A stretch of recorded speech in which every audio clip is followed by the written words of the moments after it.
Kamusta mga ka-cards? Welcome back sa Cards at Iba Pa. Kung gusto mong mag-travel ng mas madalas at mas mura, nasa tamang lugar ka. Ngayon, pag-uusapan natin kung paano mag-travel hacking gamit ang mga credit cards. Paano? Panoorin mo lang at malalaman mo. Travel hacking. Ano nga ba ang travel hacking? Simple lang. Ang travel hacking ay ang paggamit ng mga credit card rewards, points at miles para makapag-travel ng libre o may malaking discount. Hindi mo kailangan ng malalaking budget. Kailangan mo lang tamang strategy. Choosing the right credit card, kailangan mong piliin ang tamang credit card. Maraming credit cards ang nag-o-offer ng rewards points, miles at cashback na magagamit mo sa mga flights, hotel stays at car rentals. Kaya't mahalaga na alam mo kung anong card ang may pinakamagandang benefits para sa iyong travel goals.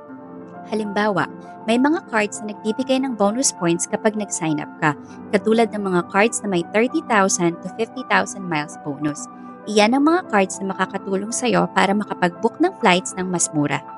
Maximizing sign-up bonuses. Sa travel hacking, isa sa pinakamalaking paborito ko ay ang sign-up bonus.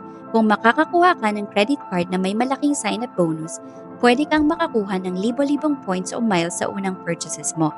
Halimbawa, kung may card na nagbibigay ng 50,000 miles after mong mag-spend ng 20,000 pesos in 3 months, makakakuha ka na ng flight papuntang ibang bansa gamit lang ang bonus points. Everyday spending hacks. Next, paano naman kung walang malaking purchases sa simula? Wala pong problema. Pwede mong gamitin ang mga daily expenses mo tulad ng grocery, bills, at kahit ang online shopping to rack up points. Marami sa mga travel credit cards ang nagbibigay ng bonus points kapag ginamit mo sila sa specific categories gaya ng travel, dining, or shopping. Ngayon, paano mo naman i-redeem ang mga points o miles na nakuha mo?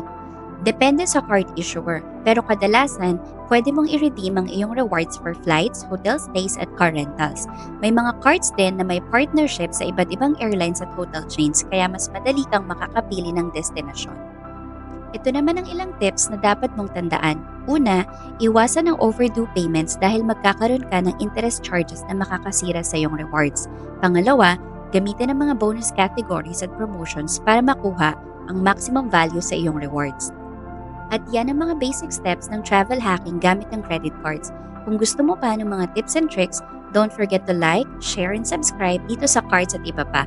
May iba ka pa bang questions? Mag-comment lang sa baba at tutulungan kita. Travel smart, travel hacks, mga ka-cards!